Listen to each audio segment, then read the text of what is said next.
queridos irmãos, minhas queridas irmãs, salve Maria Santíssima.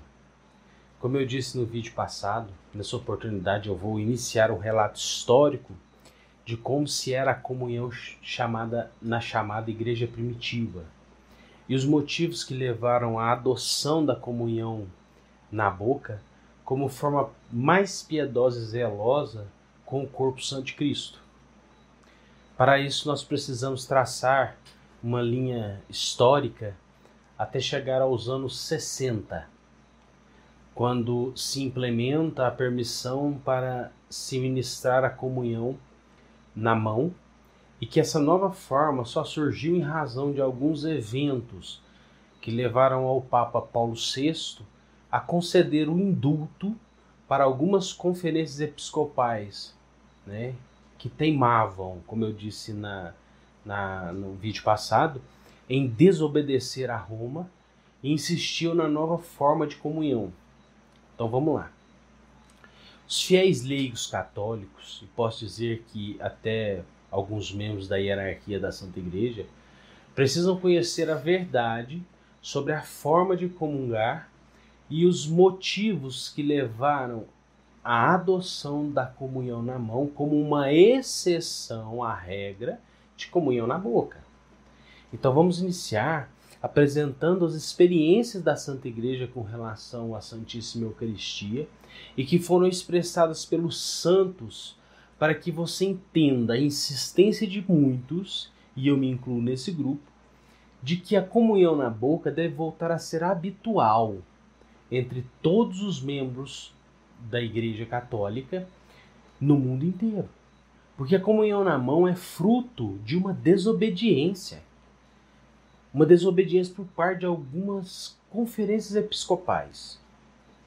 Primeiramente, é preciso dizer que na igreja primitiva não havia uma forma disposta sobre como comungar.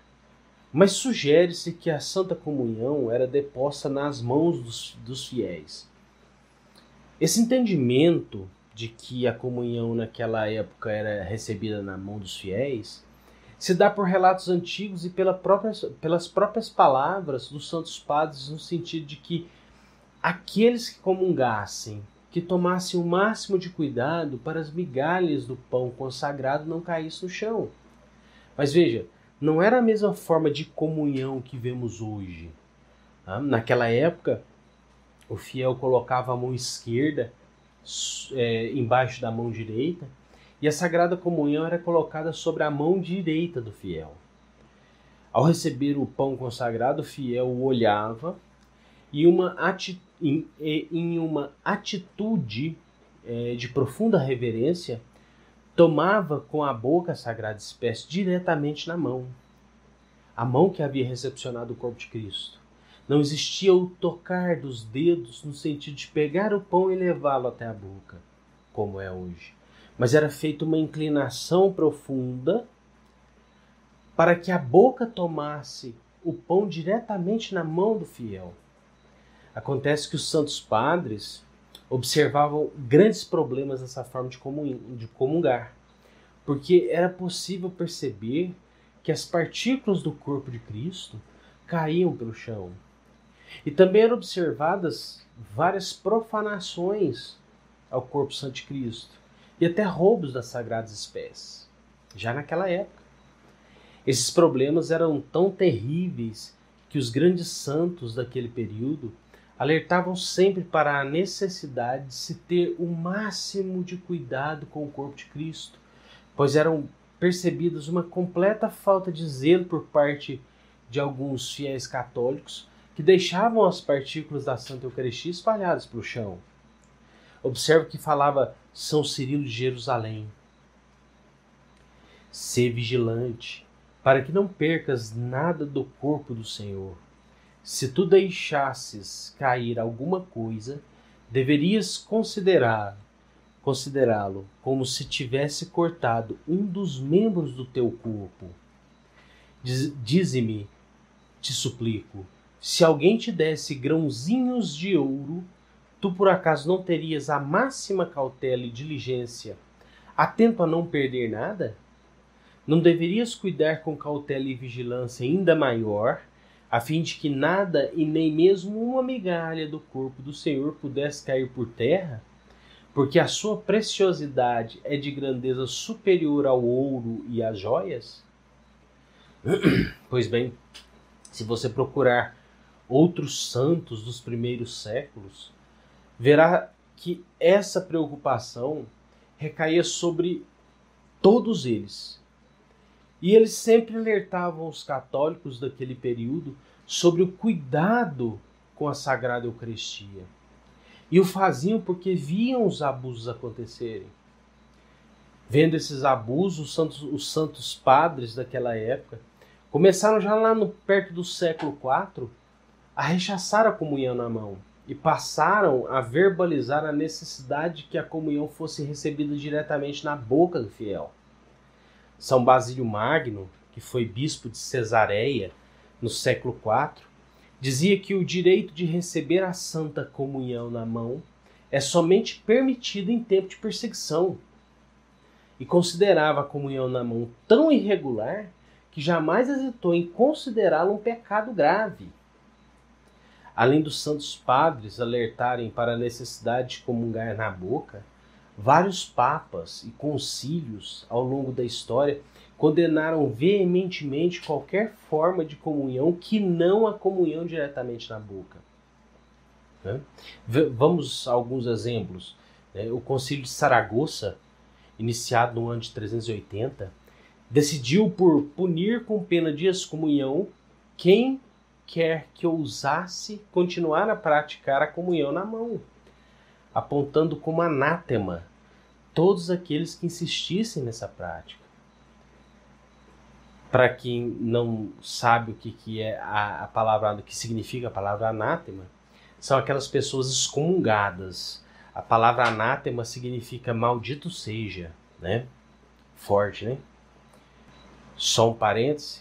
O Concílio de Saragoça foi instituído para combater as heresias do movimento priscilianista, né? Dentre outras coisas, mas especialmente esse movimento.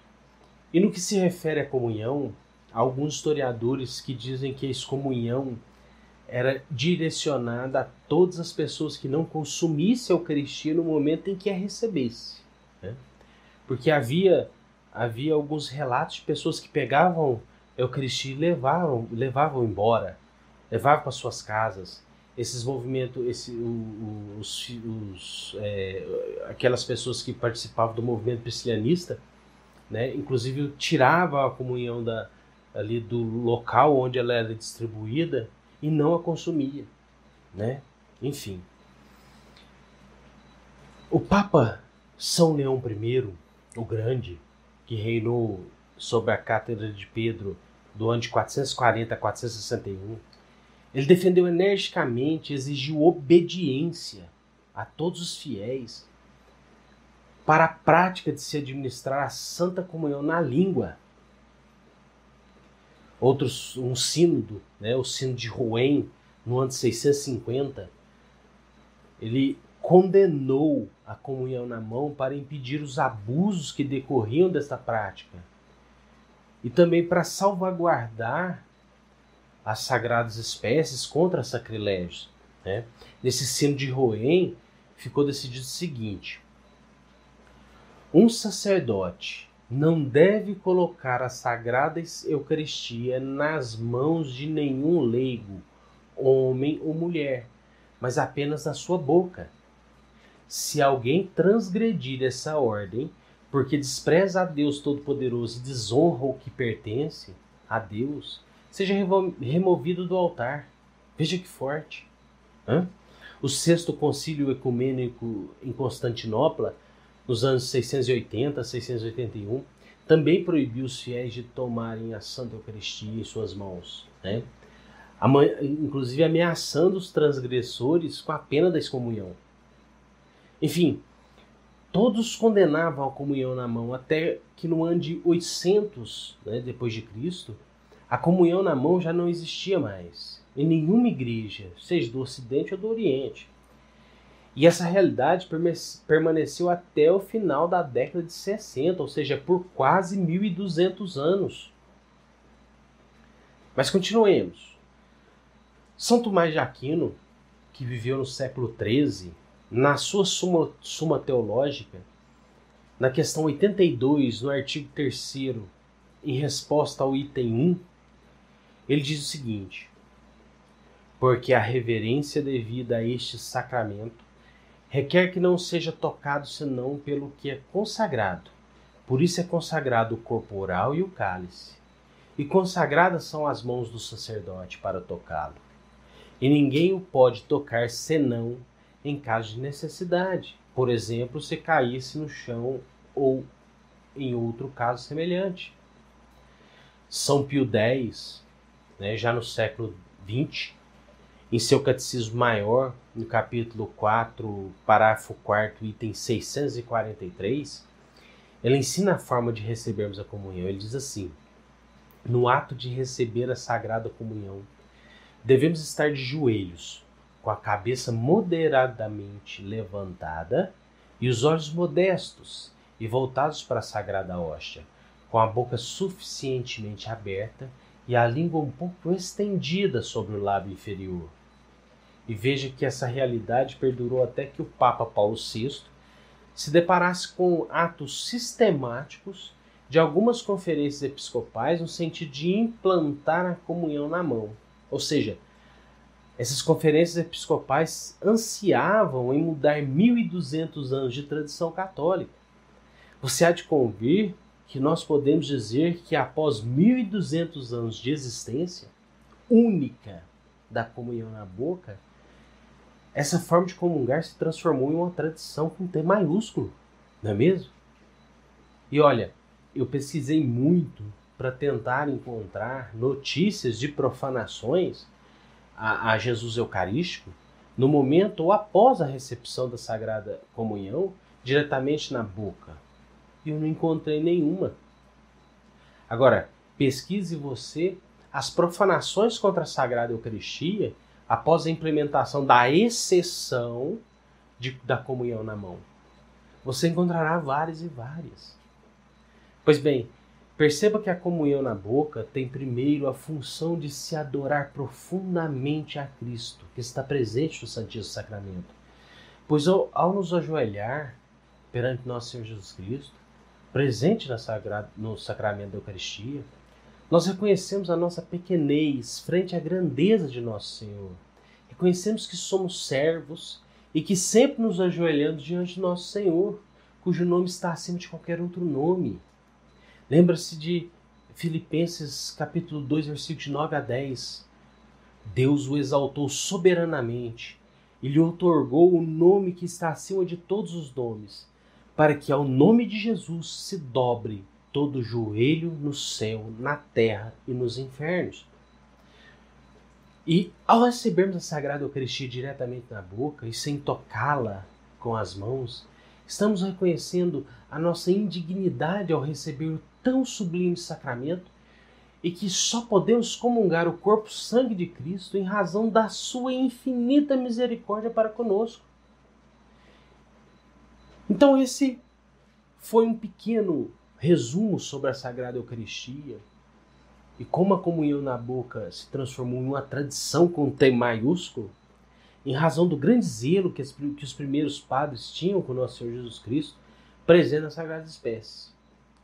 No próximo vídeo, nós falaremos do século XX, e mais precisamente da década de 60, onde a comunhão na mão foi autorizada pelo Papa Paulo VI, em razão da cobrança por parte de 4 conferências episcopais que insistiam nessa nova forma de comungar. Nos vemos lá e que viva Cristo Rei!